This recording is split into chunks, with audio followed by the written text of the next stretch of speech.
오늘 설교의 제목이 좀 깁니다.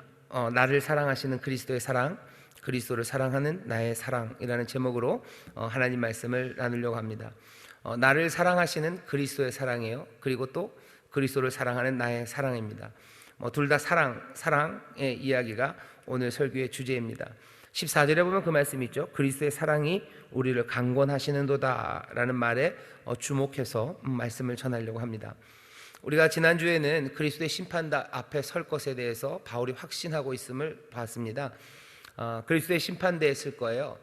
총독의 심판대 아니면 황제의 심판대가 있는 것처럼 그리스도의 심판대가 있을 겁니다. 우리가 이 몸에 거하다가 이 몸을 벗게 되면 주님과 함께 있게 될 거죠. 그리고 마지막 정말로 모든 것들이 다 영광으로 일어서게 될 때 우리는 그 심판대 앞에 서게 될 겁니다. 그 심판대 앞에서는 우리의 몸으로 행한 것에 따라서 우리에게 주실 겁니다. 칭찬과 명예가 있을 거고, 또 뭔가 악한 일을 한 것에 대해서는 분명히 거기에 대한 뭔가 대답이 있으실 겁니다. 그것이 물질적인 보상이나 아니면 맨션 아파트나 아니면 다른 다이아몬드 반지나 이런 식으로 오지는 않을 거라고 믿습니다만은 분명히 우리의 몸으로 행한 것 중에 선한 것, 악한 것, 거기에 대한 판단, 거기에 대한 대답이 분명히 그리스도의 심판대에서 있을 것을 우리는 믿습니다. 믿음으로 구원을 받는 것과 그리고 이 심판대 앞에 서는 것이 그렇게 정면으로 배치되지는 않을 겁니다.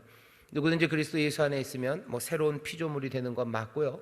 또 그리스도 예수 안에 있는 사람들에게 정죄함이 없는 것도 맞아요. 왜냐하면 그리스도께서 모든 죄를 다 정죄하셨기 때문입니다.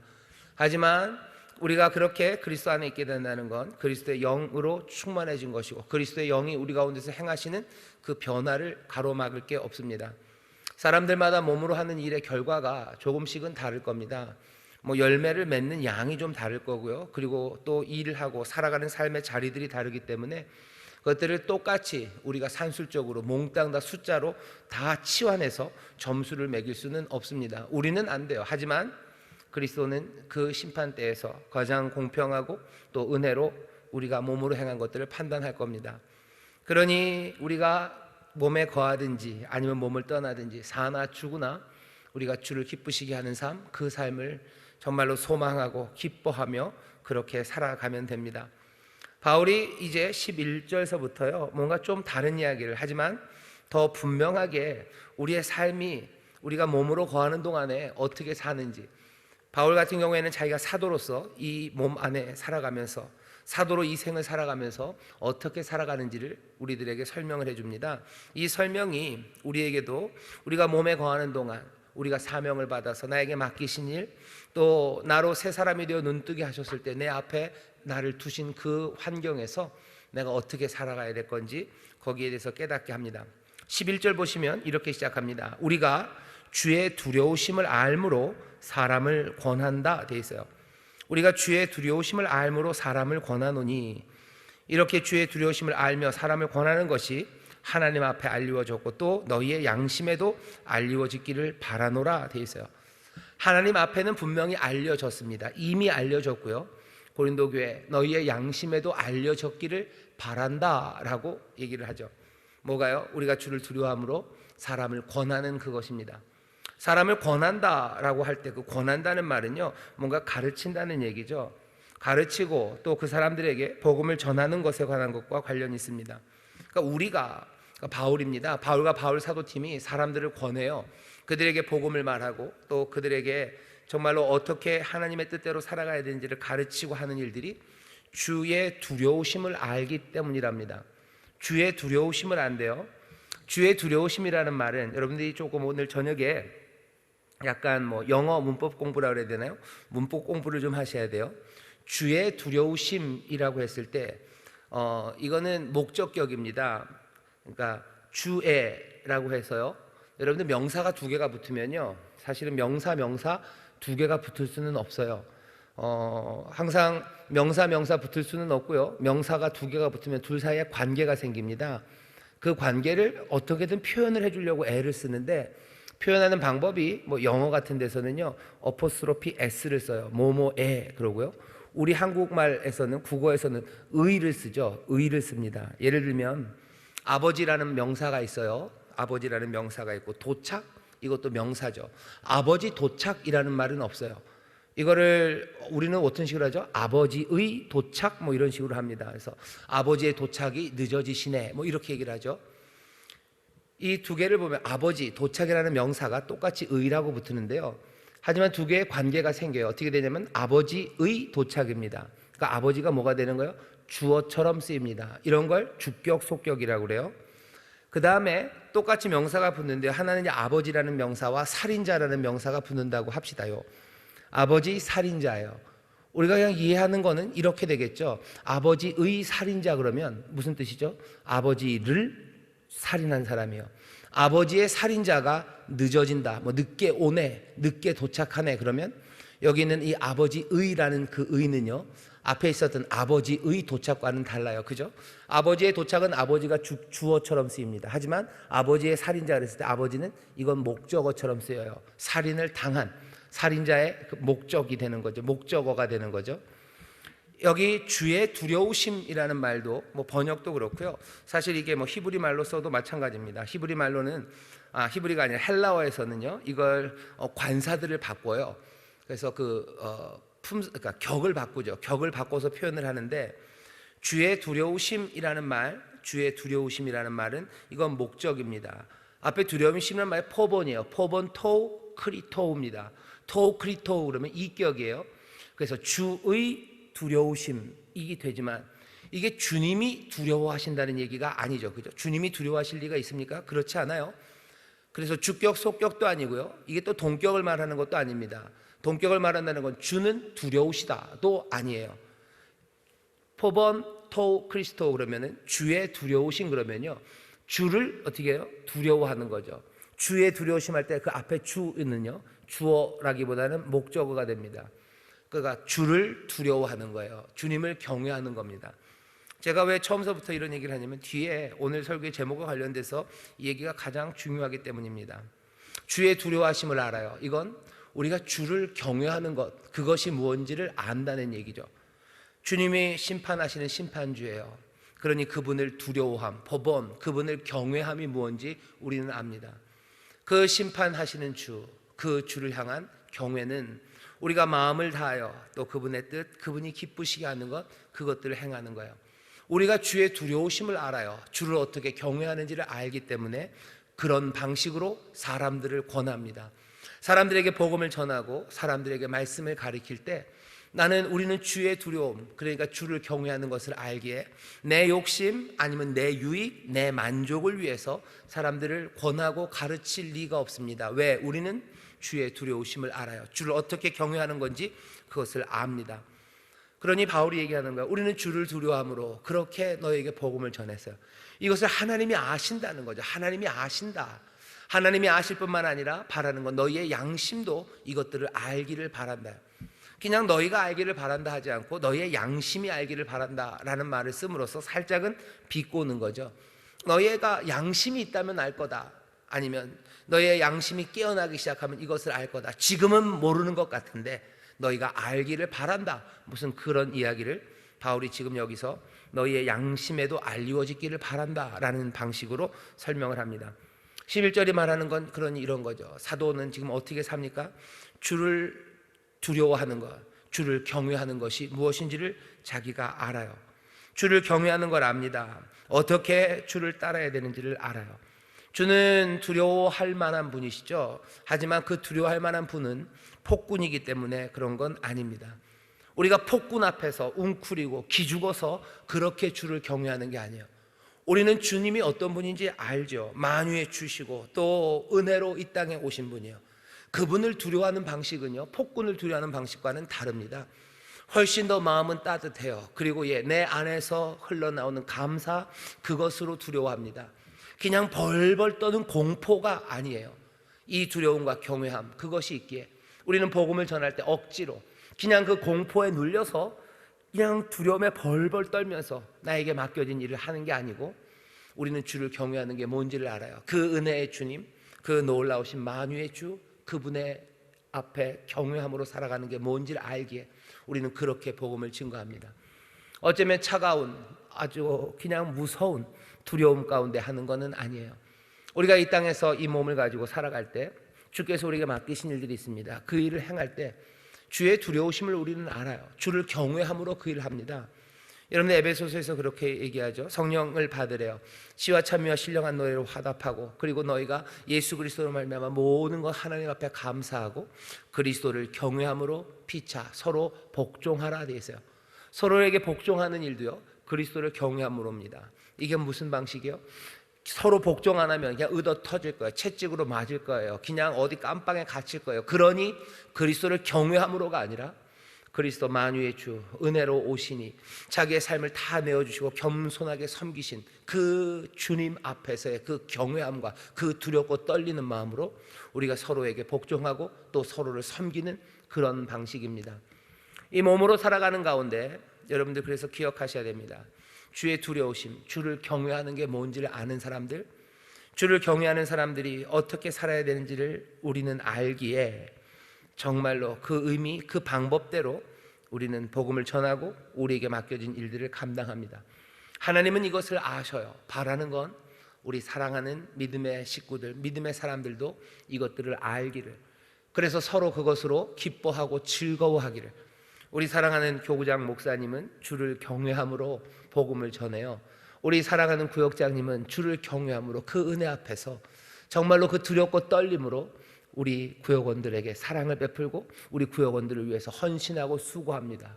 이것을 하나님이 알아요. 그리고 하나님의 사람들, 구역원들이 알기를 바라요. 왜? 그것을 알면 하나님을 향한 감사가 더 넘쳐갑니다. 그리고 서로를 향한 사랑과 또 서로를 향한 뜨거운 기도가 점점 더 깊어져 갈 수 있습니다.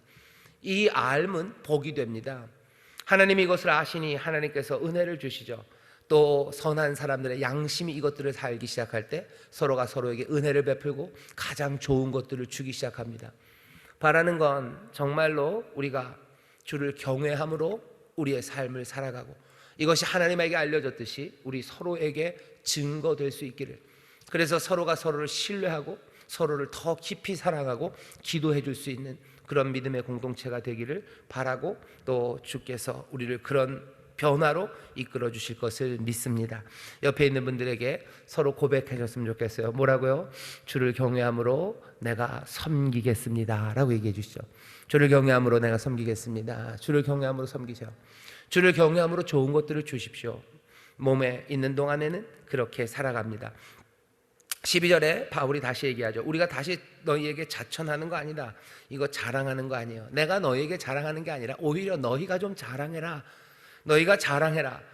외모로 사람을 판단하는 사람들에게 이걸 좀 자랑했으면 좋겠다. 우리 사도 바울은 주를 경외함으로 그렇게 행했던 사람이고, 또 우리와 함께하는 우리 성도들은 정말로 주를 경외함으로 주를 따르는 사람이라고, 이렇게 자랑했으면 좋겠다. 그 기회를 주고 싶다라고 얘기합니다. 12절 다시 읽겠습니다. 우리가 다시 너희에게 자천하는 것 아니오. 오직 우리를 인하여 자랑할 기회를 너희에게 주어 마음으로 하지 않고 외모로 자랑하는 자들을 대하게 하려 하는 것이라. 외모로 자랑하는 사람들, 그 사람들에게 오히려 우리를 좀 자랑해 주라. 주를 경외함으로 그 일을 하는 거다라고 자랑해 달랍니다. 바울이 13절에서 또 얘기합니다. 우리가 만일 미쳤어도 하나님을 위한 것이요 만일 정신이 온전하여도 너희를 위한 것이니. 바울이 얘기해요. 그리스도를 경외함으로, 또 우리가 뒤에 나오겠지만 그리스도의 사랑에 이끌려 하는 일들이 어떻게 보면 미쳐 보이는 일들이 있겠다. 하지만 그것은 하나님을 위한 것이고, 만일 정신이 온전한 것처럼 그렇게 빠릿빠릿하게 우리가 뭔가를 한다면 그것들은 너희를 위한 것이다 라고 말합니다. 바울은 지금 자기가 하는 일이요, 어쩌면 정신 나간 사람, 미친 사람의 일 같다는 걸 자인합니다. 인정합니다. 왜 그래요? 왜 그렇습니까? 정말로 그렇기 때문이에요. 바울이 하는 일을 보면 고생을 자초합니다. 고린도 전서에서 보면 어떻게 돼요? 분명히 그 고린도 교회에서 월급 비슷하게 사례를 받을 수 있어요. 당연히 받아야 됩니다. 바울도 알아요. 하지만 그거 안 받아요.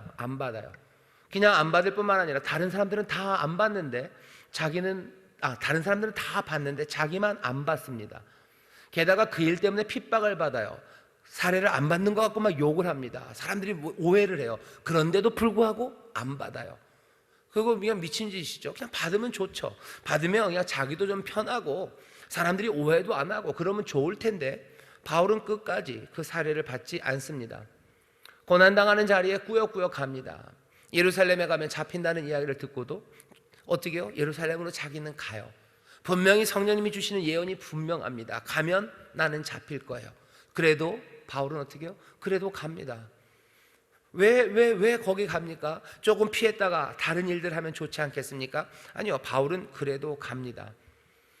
매 맞는 자리, 사람들이 환영하지 않는 자리인 줄 알아요. 그래도 갑니다. 사람들이 아무도 듣지 않는 자리라는 거 다 알아요. 그래도 갑니다. 사람들에게서 칭찬받으려면 조금은 폼 잡으면 돼요. 바울에겐 폼 잡을 수 있는 모든 능력이 다 있어요. 굉장한 수사학자고요. 그리고 굉장한 지식과 학식이 높은 사람이에요. 학식 얘기하면 돼요. 사람들이 모르는 거 얘기하면 돼요. 설교하다가 뭐가 조금 더 그런 것들 아주 완곡하게 우회적으로 멋지게 표현하면 돼요. 그러면 사람들이 좋아하는데요. 그렇게 안 합니다. 오히려 자유와 담대함으로 사람들 마음 찔리는 이야기하고요. 그리고 그냥 거칠게 말합니다. 그거 안 했으면 좋겠는데, 아니요, 바울은 그렇게 해요. 미쳤나 싶은 거죠. 미쳤나. 왜 제정신 아닌 사람처럼 저렇게 하는가? 바울이 하는 일들은 그런 일들이 많았어요. 바울이 얘기합니다. 내가 그렇게 하는 것, 내가 미쳤어도 미친 것 같이 보이는 것, 그것도 하나님을 위해서 그 일을 하는 거래요. 고난을 왜 감수합니까? 라고 물어봐요. 대체 왜 그러는데? 왜 사람들이 기대하는 것, 그것들 맞춰주지 않는데? 그렇게 하면 좋지 않습니까? 도대체 왜 그거 안 합니까? 라고 사람들이 묻는 게 바울에겐 너무 많았어요. 미친 것 같고 정신 나간 사람 같지. 하지만 바울이 대답해요. 이것은 내가 하나님을 위한 것. 내가 정신이 온전하여도 그것을 너희를 위한 것. 어떤 데는 바울이 똘똘합니다. 계산이 빠르고요. 정확하게 판단해요. 왜 왔다 갔다 하지? 그 왔다 갔다 하는 거, 어쩌면 정말로 합리적이고 뭔가를 판단하는 거, 그것들은 너희를 위한 거예요. 그 모든 것들 밑바탕에 있는 건 왜 그렇습니까? 그리스도의 사랑이 우리를 강권하기 때문입니다. 바울이 뭐라고 얘기해요? 그리스도의 사랑 때문에 내 삶이, 내가 사도로서의 일을 하고 있는 이 길이 사람들에게는 때로는 미친 것 같기도 하고 제정신이 온 것 같기도 하고 뭔가 일관성이 없이 왔다 갔다 하는 것 같아요. 하지만 그것은 그리스도의 사랑이 강권한 것이고, 만약에 그리스도의 사랑을 너희들이 안다면 너희들도 내가 하는 이 일이 무슨 의미인지 알 수 있을 거라고 하는 겁니다. 어떤 사람 하나가 평생을 아침마다 저녁마다 한 사람을 위해서 수고해요. 그 수고를 받는 사람은 별로 감사하는 마음도 없어요. 그런데도 그 일을 합니다. 왜 그런 거예요? 사랑 때문이죠. 부모가 자녀를 위해 사는 일들이 그렇습니다. 아침부터 일어나서 밥을 해요. 그리고 밤늦게까지 아이들을 기다립니다. 사람들이 보면 그거는 제정신이 아닌 거예요. 왜 그래요? 왜 그럽니까? 그리고 그것들을 하면서 그냥 의무적으로 하면 되고 편하게 하면 되지, 왜 거기에 마음을 쏟습니까? 왜 하나라도 더 먹이려고 그것들을 애써요? 그냥 이렇게 먹거나 저렇게 먹거나 한 끼 먹는 건데 그냥 주면 되죠. 매번 먹는 밥인데 왜 그렇습니까? 사람들이 보면 미친 짓 같아요. 그런데 그것은 사랑 때문입니다. 사랑하기 때문에 그 일을 하는 거죠. 사랑하기 때문에 기다리는 거예요. 사랑하기 때문에 내 있는 것들을 내어주기 시작합니다. 사람들이 볼 땐 이해할 수 없어요. 하지만 그것이 사랑이라는 걸 알면 고개를 끄덕입니다. 바울이 얘기해요. 우리가 많이 미쳤어도 하나님을 위한 것, 제정신이어도 너희를 위한 것, 왔다 갔다 하는 것 같지. 하지만 이것은 그리스도의 사랑이 우리를 강권하기 때문이라고, 그리스도의 사랑이 우리를 강권하시기 때문이라고. 그 사랑이 어떻게 우리에게 보여줬습니까? 우리가 생각하는데 한 사람이 모든 사람을 대신하여 죽었은즉 모든 사람이 죽은 것이라. 대신하여 죽으신 사랑이에요. 그래서 그 사랑이 어떻게 강권해 갑니까? 우리를 대신하여 죽었다가 사신 그분을 위해서 살아가도록 그 사랑이 우리를 잡아가요. 강권합니다. 쉬네코예요. 잡아 끌고 갑니다. 사랑이 우리를 끌고 가요. 나를 위해서 살지 않아요. 이제는 죽었다가 다시 사신 그분을 위해서 살게 합니다. 이게 바울이 말하는 바예요. 내 삶이 이해가 안 돼요. 세상의 기준으로 이해 안 되죠.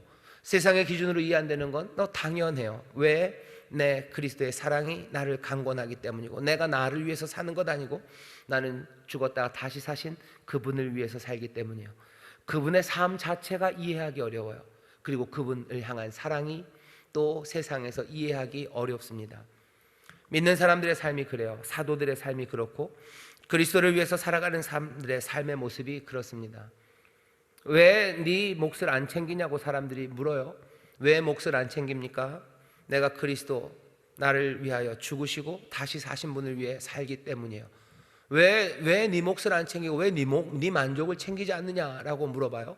넌 왜 칭찬받는 거 즐거워하지 않냐? 아니요, 칭찬받기 위해서 내가 사는 게 아닙니다. 내 안전을 위해서 사는 것 아니고, 그리고 내 부요함과 내 배 두들기려고 내가 사는 게 아닙니다. 나를 위해 사는 게 아니니 세상은 왜 너를 위해 살지 않냐고 묻는 것에 대해서 우리가 달리 대답할 방법이 없어요. 미친 것처럼 보이고 때로는 뭐 또릿또릿한 거 보이고 하지만 너희들이 이해하지 못하지만 내가 대답해 주마. 그리스도의 사랑이 나를 강권해서 우리를 위해서 나를 위해서 죽으시고 대신 죽으시고 이제 사신 그분을 위해서 나는 사는 그 목적을 내가 이제 붙잡았다는 거야. 그 목적으로, 그분을 위해서만 살아가는 그 목적으로 그 사랑이 이끌어가는 거예요. 사랑이 이끌어가요. 그리로 이끌어갑니다. 오늘 설교의 제목이 나를 사랑하시는 그리스도의 사랑이라고 되어 있고요. 그 다음에 그리스도를 사랑하는 나의 사랑입니다. 14절 보세요. 그리스도의 사랑이 우리를 강권한데요, 여기 그리스도의 사랑도 마찬가지입니다. 이것도 이격을 써놨어요. 뭐냐면 아가페이 토 크리스토입니다. 아가페이 사랑이에요. 그 다음에 토 크리스토예요. 영어로 하면 of 같은 게 있는 거예요. love of Christ입니다. love of Christ. 그리스도의 사랑이죠. 이것도 두 가지로 해석이 가능합니다. 보통은 주격이에요. 그리스도의 사랑 그러면 그 사랑을 하시는 주어가 그리스도입니다. 그리스도가 사랑하시는 거예요. 누구를? 우리를이죠. 나를 사랑하시는 그리스도의 사랑이 우리를 강권합니다. 나를 사랑하는 그리스도의 사랑은 어떻게 증거됐어요? 그분이 우리를 위해서 대신 죽으심으로 증거되었습니다. 그런데 그리스도의 사랑 아가페이토 크리스토가 아까 말씀드린 것처럼 목적격처럼 될 수 있어요. 그러면 그때 love of Christ는 이 크라이스트 그리스도가 목적어가 되어 그리스도를 사랑함입니다. 그리스도를 사랑함이 나를 강권해요. 그리스도를 사랑함이라는 건 오늘 설교의 제목 두 번째요. 그리스도를 사랑하는 나의 사랑입니다. 그리스도의 사랑이 나를 강권하는데, 나를 강권하는 사랑이 여러분들은 뭔 것 같으셔요? 나를 사랑하는 그리스도의 사랑입니까? 아니면 그리스도를 사랑하는 나의 사랑입니까? 내가 그리스도를 사랑하기 때문에 내 삶이 그렇게 됩니까? 아니면 그리스도가 나를 사랑하기 때문에 내 삶이 세상이 이해하지 못하는 게 됩니까? 애매하죠. 어쩌면 이 애매함을 구태여 풀 필요가 없어요. 오히려 그리스도의 사랑이라고 그랬을 때요, 그것들을 주격, 속격과 목적격, 속격 그 두 가지 subjective, genitive, objective, genitive 그러는데 그 둘이 왔다 갔다 하는 게 좋습니다. 왜? 여기 14절부터 15절이 그 얘기를 해요. 우리를 향한 그리스도의 사랑이 어떻게 하셨어요? 그리스도로 하여금 자기의 생명을 내어주시게 하셨어요. 그 그리스도를 향한 우리의 사랑이 어떻게 해요? 우리가 그리스도를 위하여 살아가게 합니다. 그리스도는 우리를 사랑하셔요. 그리고 우리는 그리스도를 사랑하셔요. 그리스도가 우리를 사랑하셔서 그 생명을 내어놓으셨고 우리는 그리스도를 사랑함으로 그분을 위해서만 삽니다. 그리스도가 우리를 사랑하심으로 이 땅에 오셔요. 그래서 그 하나님의 놀라운 구원이 우리의 삶 가운데로 들어오기 시작하고요, 그리스도를 사랑하는 우리의 사랑, 그것 때문에 우리의 삶이 그리스도를 위하여 사는 그리스도, 그 놀라운 구원, 하나님의 역사, 그것들 안으로 들어가기 시작합니다. 그리스도의 삶이 우리에게, 우리의 삶이 그리스도에게 무엇으로? 오시는 사랑과 내어드리는 사랑으로 이제 사랑은 오고 가기 시작하고요, 역사는 거기서 섞이기 시작합니다. 하나님의 뜻이 나의 뜻이 되기 시작해요. 그리스도의 생명이 나의 생명이 되기 시작하고 하나님이 펼치시는 이 놀라운 구원의 역사가 그것이 내 인생이 됩니다. 내가 걸어가는 길은 그러니 그 구원의 일에 참여하는 일이 되고, 나는 그리스도를 위하여 살아가는 사람, 내 삶이 정말로 그분, 나를 위하여 죽으시고 다시 살아나신 그분만을 위하여 살아가는 그 삶이 됩니다. 매개하는 건 뭐예요? 사랑이에요. 아가페이 토 크리스토, 그리스도의 사랑, 우리를 사랑하시는 그리스도의 사랑, 또 그리스도를 사랑하는 우리의 사랑입니다. 비슷한 얘기가 로마서 5장에도 있습니다. 로마서 5장 5절에 보면 거기는 하나님의 사랑이라는 말이 나와요. 5장 5절을 제가 읽어보면 이렇게 되어 있습니다. 소망이 부끄럽게 아니함은 우리에게 주신 성령으로 말미암아, 성령으로 말미암아 하나님의 사랑이 우리 마음에 부은 바 됨이니. 하나님의 사랑이 우리 마음에 부은 바 된대요. 뭘 통해서? 성령을 통해서요. 하나님의 사랑이 우리에게 부어져요. 거기도 마찬가지입니다. 거기도 하나님의 사랑이라는 말이 당연히 토우 때우죠. 하나님의 사랑, 하나님이 우리를 사랑하시는 하나님의 사랑이 부어지는지, 아니면 하나님을 사랑하는 그 마음이 성령을 통해서 우리 가운데 부어지는지, 그 두 가지는 왔다 갔다 합니다. 미리 말씀을 드리면 훨씬 더 많은 사람들은 주격으로 이해해요. 하나님의 사랑, 우리를 하나님이 사랑하신다는 것을 우리에게 부으신다는 거죠. 은혜를 부으신다는 거예요. 하지만 조금 조금 적은 사람들은요, 그것들 하나님을 사랑하는 마음을 우리 가운데 준다고 그래요. 하지만 이 둘 중에 하나를 골라야 될 필요는 전 없다고 생각합니다. 왜? 성령은 그 사랑의 교통함을 만들어내요. 하나님의 사랑, 우리를 사랑하는 하나님의 사랑, 하나님을 사랑하는 우리의 사랑이 소망을 부끄럽게 하지 않아요. 그 사랑이 우리를 하여금 끝까지 그 소망을 붙잡고 나아가게 하고요, 또 거기에 임하시는 하나님의 사랑이 그 약속하셨던 것들의 그 소망을 하나하나 이루어 가십니다. 이것이 왜 그렇게 가능해요? 하나님이 우리에게 요구하시고 또 이루시려고 하시는 것이 그 사랑의 일들이기 때문입니다. 오늘 본문을 그래서 다시 한번 읽어보셔요. 14절입니다. 그리스도의 사랑이 우리를 강권하시는도다. 우리가 생각건대 한 사람이 모든 사람을 대신하여 죽었은즉 모든 사람이 죽은 것이라. 저가 모든 사람을 대신하여 죽으심은 산 자들로 하여금 다시는 저희 자신을 위하여 살지 않고 오직 저희를 대신하여 죽었다가 다시 사신 자를 위하여 살게 하려 함이니라. 바울은 뭐라고 얘기하나요? 그리스도의 사랑이 나를 붙잡아가요. 나를 위해서가 아니라 바로 그리스도, 내 사랑하는 주님을 위하여 살아가게 합니다. 우리 지난주에는 뭐라 그랬어요? 우리가 몸에 거하든지 아니면 몸을 떠나든지 어쩌면 사나 죽으나 주를 기쁘시게 하며 그렇게 산다고 그랬어요. 오늘은 그 얘기를 조금 달리합니다. 내가 삶의 모든 것 안에서 그리스도의 사랑이 강권하기에 내 삶은 정말로 나를 위해서 죽으시고 다시 사신 그리스도를 위하여 사는 삶이다라고 조금 뉘앙스가 다르게 바울이 자기가 살아가는 삶의 모습과 사도의 직분을 어떻게 감당하는지 그것들을 우리에게 보여줍니다. 그리스도가 우리를 사랑하셨어요. 이건 분명합니다. 우리를 사랑하셔서 자기의 몸을 내어주셨습니다. 이 사랑은 끝나지 않았어요. 일회적인 사랑 아닙니다. 왜? 그리스도가 돌아가지 않으셨어요. 그리스도는 살아서 우리와 함께 하십니다. 예수 그리스도 지금 우리와 함께 하셔요. 그 사랑이 우리와 함께 하셔요. 어떤 것도 우리를 이 사랑에서 끊을 수 없습니다. 그리스도의 사랑, 그 사랑이 여기에 있고요, 그 그리스도의 사랑이 우리에게 새로운 삶의 능력과 활력을 줘요. 그리고 그 사랑이 우리를 계속해서 강권하고요, 그리고 우리를 앞으로 밀어붙입니다. 모든 사랑이 그래요. 말도 안 되는 일들을 하게 해요. 그분을 위해서 정말로 말도 안 되는 희생들을 하게 해요. 말도 안 되는 성실함으로 살아가게 해요. 그리고 말도 안 되는 간절함으로 살아가게 하고 말도 안 되는 힘과 능력으로 앞으로 가게 합니다. 그리스도의 사랑이 우리 가운데요. 하지만 말씀드린 것처럼 이 그리스도의 사랑은, 이 복음이 전하는 그리스도의 사랑은 우리를 그냥 그렇게 구원하는 것으로 끝내지 않아요. 이 복음은, 이 사랑은 정말로 우리 안에서요 사랑받았음을 깨닫게 하고 또 우리로 하여금 사랑이 샘솟게 하셔서 전혀 새로운 방식으로 살아가게 합니다. 그리스도를 사랑하는 그 사랑이 우리로 하여금 새 삶을 살게 하는 거죠. 이 힘과 이 삶의 방향은 의무감 때문도 아니고 두려움 때문도 아닙니다. 오는 그 사랑에 응답하는 우리의 사랑이에요. 오시는 그리스도의 사랑도 변치 않습니다.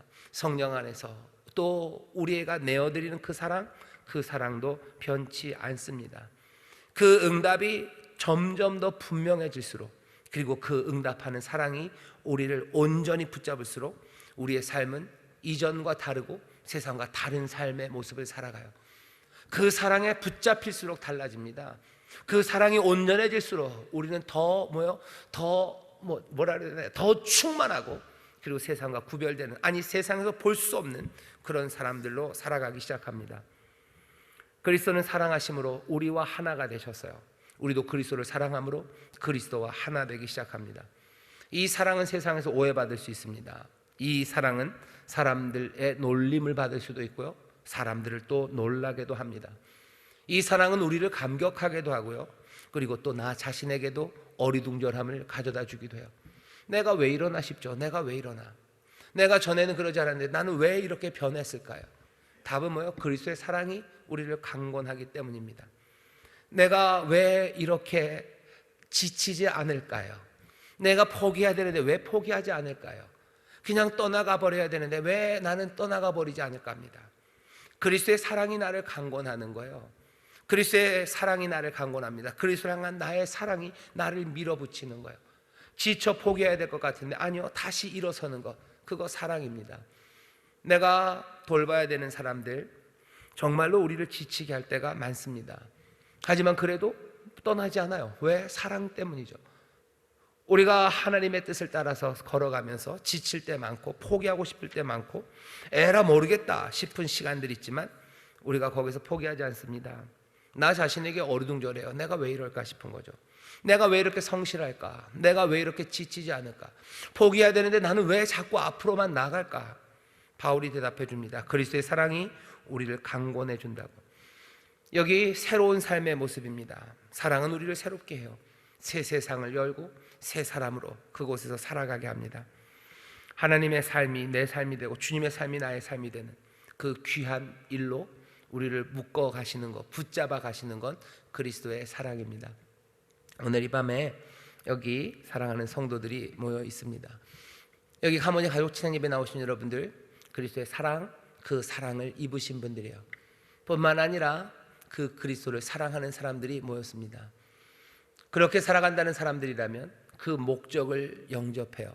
이미 이루어진 일은 사랑의 오고감이에요. 그 사랑의 오고감이 목적하는 바가 뭔지 여러분들 들으십시오. 그리스도, 우리를 위해서 죽으시고 사셨던 그분을 위하여 사는 것, 그것이 희나, 그것이 우리의 목적이에요. 그 목적에 여러분들이 부합하기 시작할 때 우리의 삶은 온전해지는 겁니다. 그때 우리의 삶은 만족하기 시작하는 거예요. 주가 우리를 사랑하시고 우리가 주를 사랑해요. 그리고 그게 끝이에요? 그러면 이거는 밍숭밍숭해요. 거기에는 사랑의 온전함이 없어요. 사랑은 오고 가고 뭔가 뜨겁기는 하지만 아무것도 온전한 게 없어요. 왜? 목적을 이루지 못하기 때문이에요. 목적은 그 사랑 안에서 우리가 그리스도를 위하여 살아가는 겁니다. 그리스도가 우리를 위하여 사심으로 그 구원을 온전히 이루었듯이 우리도 그리스도를 위하여 살아감으로 이 사랑을 온전히 이루어가기 시작할 겁니다. 오늘 여기 모이신 분들 사랑하심을 받았고 또 사랑하시는 이들이에요. 내 삶의 목적이 뭔지 다시 한번, 이미 들으셨겠지만 다시 한번 들으셔요. 우리를 위하여 죽으시고 다시 사신, 우리를 위하여 그 일을 하신, 우리를 대신하여 우리를 대표하여 그 일을 하신 그리스도를 위해 사는 것, 그것이 우리의 삶의 목표입니다. 거기에서 우리의 사랑이 온전해지고요, 우리의 삶이 충만해집니다. 이 말씀을 받고 바울처럼 걸어가게 되시기를 주의 이름으로 축원합니다. 바울은 그 삶을 살면서 만족했어요. 그 삶을 살면서 기뻐합니다. 그리고 그 기쁨에 동참하기를, 모두가 다 들어오기를 바라요. 바울만 그런 건 아닙니다. 우리 믿음의 선진들, 우리 앞에 갔던 믿음의 선배들, 그분들도 똑같은 이야기를 해요. 내가 그리스도를 위하여 살아가는 이 삶보다 더 온전한 삶이 없어요. 그리스도를 위하여 살아가는 그 삶의 환희가 있어요. 거기에 힘과 능력이 있어요. 거기에 굳건함과 온전함 그리고 충만함이 있어요. 그것 말고 다른 것을 따라갔던 모든 삶들은 허무하고 그냥 사라져버리는 아무것도 아닌 빈궁한 삶, 가난한 삶이 될 뿐이라고 우리에게 얘기합니다. 오늘 우리에게 임한 그 사랑의 현실, 여러분들 그것들을 누리십시오. 그리고 그 사랑에 오고 가는 현실이 우리에게 보이는 그 삶의 목적, 그것들을 붙잡으셔요. 그리고 사나 죽으나 정말로 내 삶의 주를 위하여, 나를 위하여, 우리를 위하여 죽으셨다 살아나신 그분을 위하여 살기 시작할 때 세상이 우리를 미쳤다고 하고 이게 뭔가 싶어 하겠지만 우리는 대답할 말이 있습니다. 뭐라고요? 그리스도의 사랑이 우리를 강권한다고. 그리스도의 사랑이 우리를 강권하여 우리의 삶을 온전하게 하는, 우리는 그 길을 간다고. 세상이 우리를 향해서 하는 말에 여러분들 흔들리지 마셔요. 세상의 판단, 그것으로 우리가 살아갈 사람들은 아닙니다. 예수님이 세우신 기준, 그 목적, 그 앞에서 우리가 삽니다. 하나님은 아셔요. 그리고 바라는 건 뭐예요? 여기 믿음의 사람들도 그 일들을 여러분들의 양심에 서로 알기를. 우리 담임 목사가 그리스도의 사랑에 강권하여 그리스도를 위하여 사는 그 목적을 향하여 가고 있구나라는 것을 여러분들이 알기를. 저도 여러분들, 우리 살아가는 성도들이 그리스도의 사랑에 강권함을 당해서 정말로 삶의 목적으로 부르신 그리스도를 위하여 죽으시고 다시 사신 그분을 위하여 정말로 성심을 다하여 살아가고 있음을 저도 알아서 우리 가운데 기쁨이 가득하고 하나님 향한 찬송이 있고 서로를 위하여 더 뜨겁게 더 사랑함으로 기도하기 시작하고 또 서로의 삶을 보면서 하나님 앞에 영광과 찬송을 올려드리는 그런 귀한 교회, 또 귀한 믿음의 공동체가 되기를, 또 그렇게 이루시기를 바라고 또 그렇게 될 줄 믿습니다.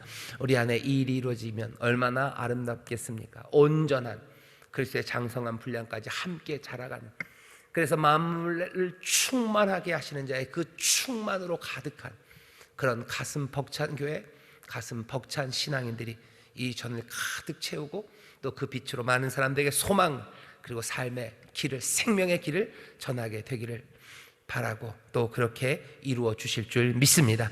기도하겠습니다. 아버지 하나님, 우리가 사는 삶의 모습이 세상에서 보면 이상해 보일지라도 정말로 주님을 경외함으로 또 그리스도의 사랑에 붙잡혀 그리스도 우리를 위하여 죽으시고 사신 사랑의 주님을 위하여 살아가는 아버지 하나님, 그 목적을 이루어가는 점점 더 온전하여지고 충만하여져가는 주여 우리의 삶이 되게 하시고 그렇게 아름다운 교회가 되게 하여 주옵소서. 성령님, 이 일을 이루시고 또 우리 가운데 함께 하시사 이 진리 가운데 살아갈 수 있도록 우리를 도우십니다. 이 밤 성령님 오셔서 깨닫게 하시고 다시 한번 우리를 향하여 부르신 그리스도의 사랑을 보게 하시고 또 그리스도를 향한 우리의 사랑이 뜨거워지게 하셔서 주여 우리의 삶이 방황하는 삶이 아니라 정말로 주께서 우리 앞에 세워놓으신 그 표대, 아버지는 그 기준, 그것 따라 정말로 주님을 위하여 살아가는 우리의 삶이 되게 하여 주옵소서. 여기에 기쁨과 충만함이 또 여기에 하늘 아버지가 예비하신 삶의 모든 평강이 넘치는 줄 믿사오니 이 복을 누리며 나누며 기뻐하는 우리 모두가 되게 하여 주옵소서. 감사드리며 예수님 이름으로 기도하옵나이다. 아멘.